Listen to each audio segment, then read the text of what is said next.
Kale's hands moved with surgical precision, but not out of duty. Only muscle memory. The wiry man, hidden within a derelict asteroid station draped in shadows and ion-scarred plating, rarely allowed himself the luxury of purpose.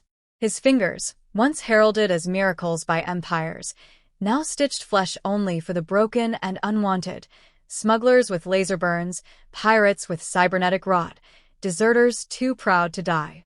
That day, it was a gunshot wound through the gill flaps of a Quarksian diplomat-turned-thief.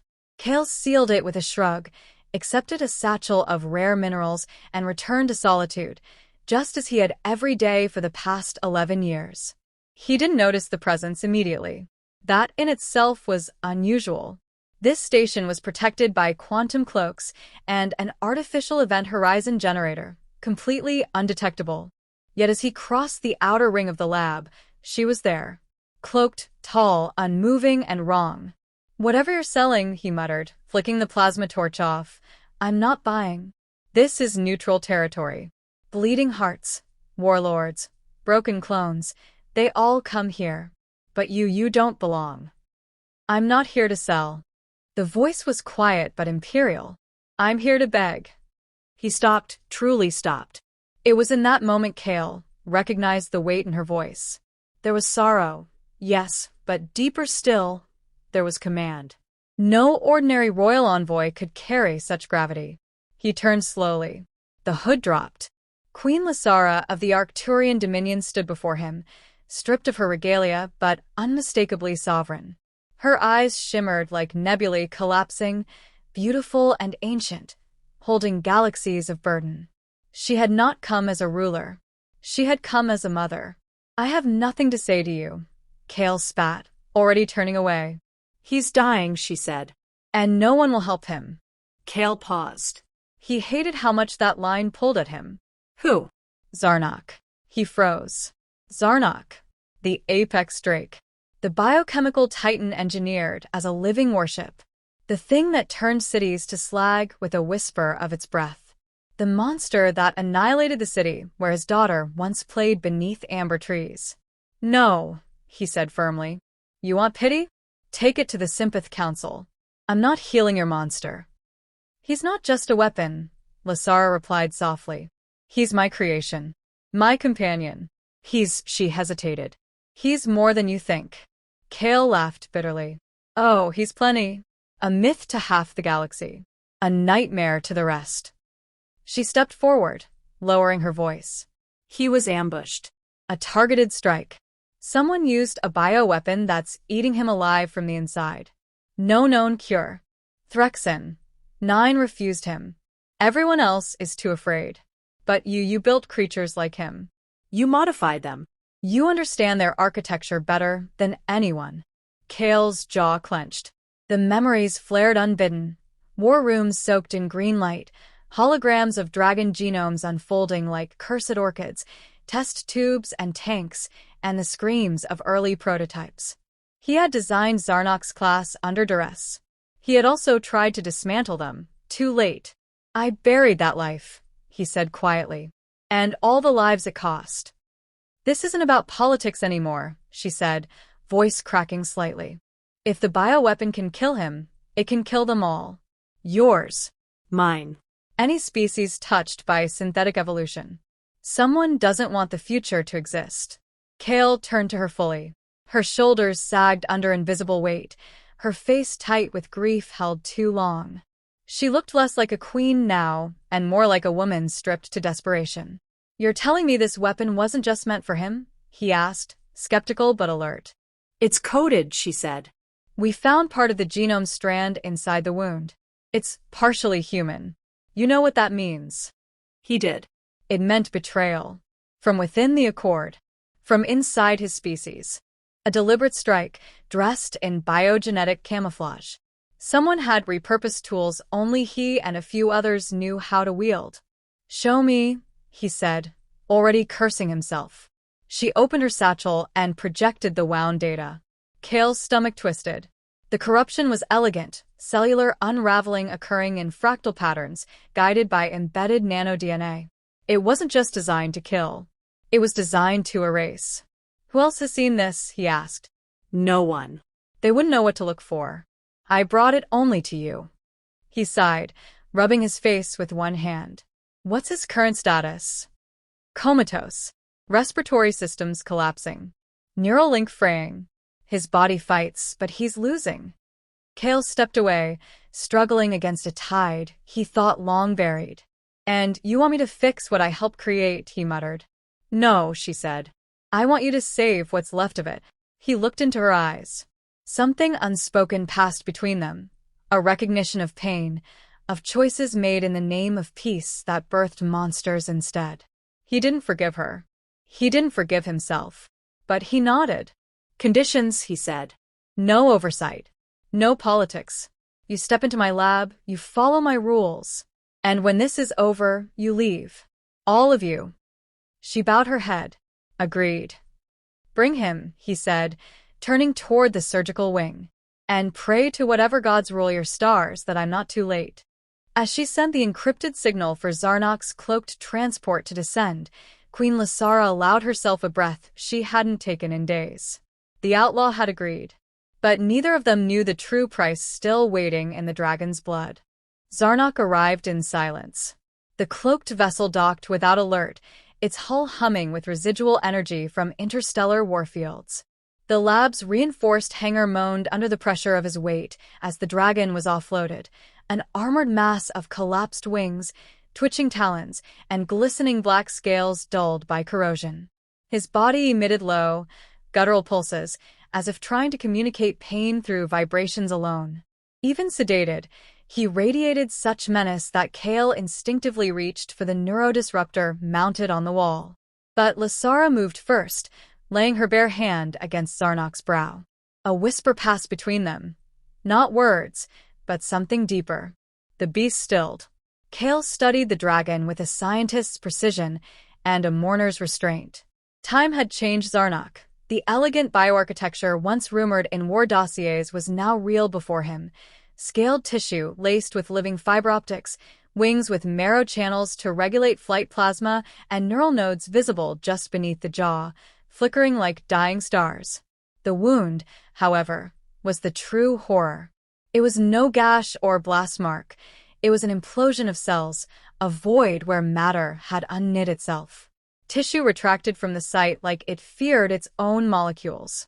The infection moved with a sinister intelligence, mapping pathways into vital systems. Kale ran a scan. This isn't decay. It's instruction, he said, eyes narrowing. Something's rewriting him from the inside out. He activated his diagnostic table. Zarnok's body lifted and hovered, gravity fields adjusting to cradle his immense mass. Lysara stood aside but didn't step far. Her hand lingered near her sidearm, not from distrust of Kale, but as if protecting Zarnok from a world too cruel to understand him. As Kale dissected the genome matrix, something strange surfaced. The infection's strand wasn't foreign. He'd seen its structure before, years ago, in one of the early rejected synthetic empath coding trials. Human-based, emotionally adaptive sequences, unique, unstable, and outlawed. He magnified the pattern. One gene fragment bore a signature code. His code. His breath caught. No, he whispered, heart turning to ash. This was for my daughter's sequence. Lysara flinched. She didn't speak immediately, and that silence was confirmation. You used her? Kale asked, his voice low, unsteady. You had no right. She was dying, Lysara said quietly. The war had already taken her. Her body failed, but her mind, her compassion, was untouched. You abandoned your research. We didn't. You cloned her, he snapped. You copied her soul and gave it to this? I didn't copy, she replied. I preserved. I created dragons who could feel what we cannot. Empathy, loyalty, sorrow. I created Zarnok to protect life, not destroy it. But war twisted all of us. Kale staggered back, staring at the flickering data. He's got her neural pattern inside him. Yes, she said. He doesn't just obey. He cares. And now he's dying because someone sees that as weakness. Kale turned to Zarnok. The dragon trembled as his systems deteriorated, a soft keening echo vibrating through the sterile air. Kale reached out, touching one of the neural clusters. A vision struck him, brief, fragmented. A memory not his own. His daughter's laughter, sun filtering through artificial branches, and a tall black figure curled nearby, watching her with eyes full of knowing. Zarnok. He yanked his hand back, breath shuddering. He remembers her, Kale muttered. Not data, memory. He bonded with her. That's why you kept him. She was never yours to lose alone, Lasara said gently. I lost her too. But Kale had no space left for grief. The bioweapon wasn't just a virus, it was targeting the very thing that made Zarnok sentient. Not his strength, but his emotion. He began formulating a countersequence. Something to stabilize the affected strands. It required combining forbidden tech with unstable biotemplating. Every part of him screamed against it, but he pressed on. Lasara helped silently, offering no commands, only assistance. Every now and then, she'd whisper to Zarnok, her voice cracking when his breathing dipped. Hours passed. Kale worked with obsessive focus, layering failsafes and rewriting code in real time.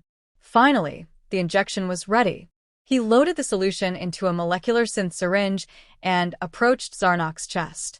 You're sure? Lasara asked. No, he said. But if I'm wrong, we both die. Might be fair. He plunged the syringe into the central artery node. The effect was immediate. Zarnok convulsed violently. His wings slammed against the medical frame. Systems shorted. Alarms blared. Kale rushed to stabilize the sedation feed, while Lasara held his snout with her bare hands, whispering over and over, words lost in the chaos. Then everything stilled. Zarnok's vitals returned. Weak, but present. The decay halted. The molecular unraveling froze mid-sequence and began to retract. Kale exhaled, trembling. He's not healed, he said, but he's fighting back. A low sound filled the room. Not a roar. Not a growl. It was a hum. Zarnok's eyes flickered open, golden and wide. For a moment, they focused not on Lasara, but on Kale. And in them, Kale saw sorrow, memory, and recognition.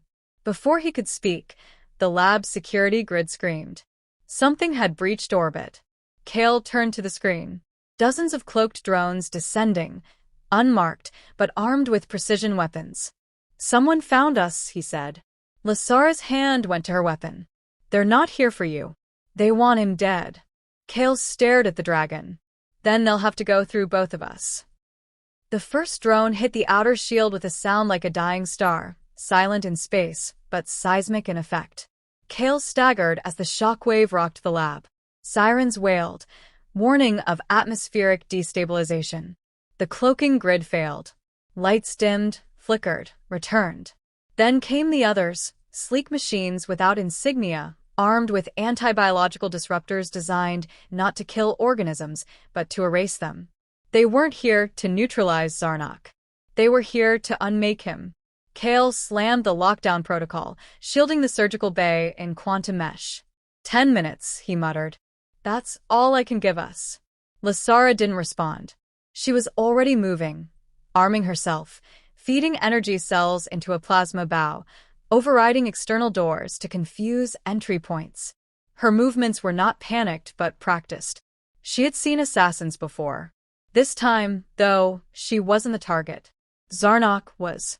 Kale stood by the dragon, running final diagnostics. The counteragent was stabilizing Zarnok's corrupted genome, but it wasn't a cure. The bioweapon had done too much damage.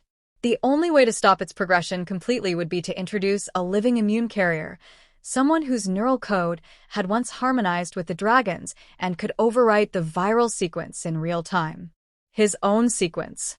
Kale knew what the calculations would say before he ran them. His daughter's genetic empathy template was embedded in Zarnok.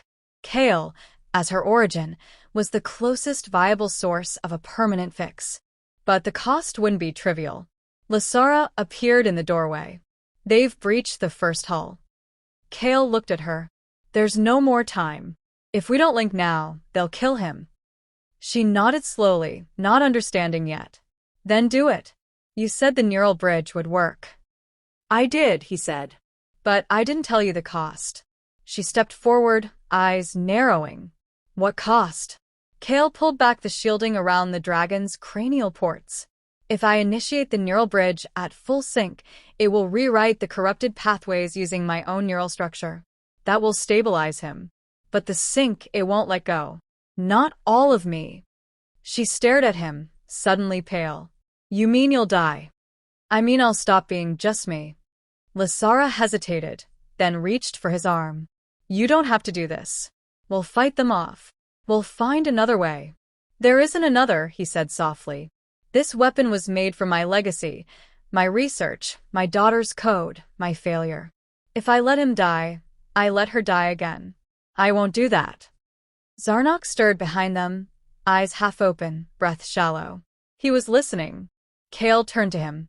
I know you remember her. I saw it. I felt it. She's part of you. So am I. Let me finish what I started. Without waiting, Kale sat at the neural sync station, jacking the bridge cables into his own cortex and the dragon's. The moment the sync activated, pain flared across his mind like molten glass. Thoughts weren't thoughts anymore, just a rush of color, heat, sound, and memory. He fell into them. He saw a field of blue grasses under a foreign sun. A small girl running barefoot, laughing. A shadow looming behind her, massive and winged, gentle. He felt love, not his own. He felt Zarnok's love. And in that moment, something deeper locked in place, not just a cure, but a bond. Outside, explosions rattled the compound. The purifiers entered, dark-armored and wordless. Lasara met them head-on, arrows of plasma slicing through the dust. But there were too many. For every one she felled, two more surged forward. Kale's consciousness drifted. His body trembled. Vital signs dropped. The bridge surged with light. Data poured into Zarnok like fire, flooding corrupted zones, cleansing them. Kale's memories tangled with the dragon's instincts. Rage met reason. Grief met clarity. Somewhere in the fusion, Kale knew his identity was dissolving. Not lost, but transforming. Lasara screamed his name as the doors were blown inward. The assassins rushed in. But they were too late. Zarnok rose. He roared, not in rage, but in defiance. The cry was layered with voices, his own and Kale's intertwined. Plasma arced across his wings. Eyes lit with radiant gold. The air trembled. He moved like fury incarnate. The purifiers never stood a chance. In seconds, they were torn apart, not with brute force but precision. Zarnok's movements were human, calculated, surgical. Every strike was Kale's knowledge guided by the dragon's power. When the final assassin fell, silence returned, broken only by the crackle of fire and the fading scream of a breached timeline. Lasara dropped to her knees, shaking. Zarnok approached her slowly. She looked up, tears staining her face. Kale? The dragon's eyes softened. Then, in a voice both familiar and not, he spoke.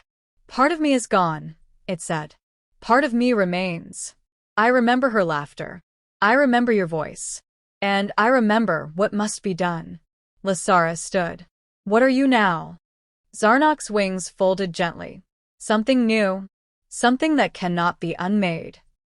Outside the ruins of the station, the stars watched in stillness. Kale was gone, but not lost. The man who once built monsters had become their conscience.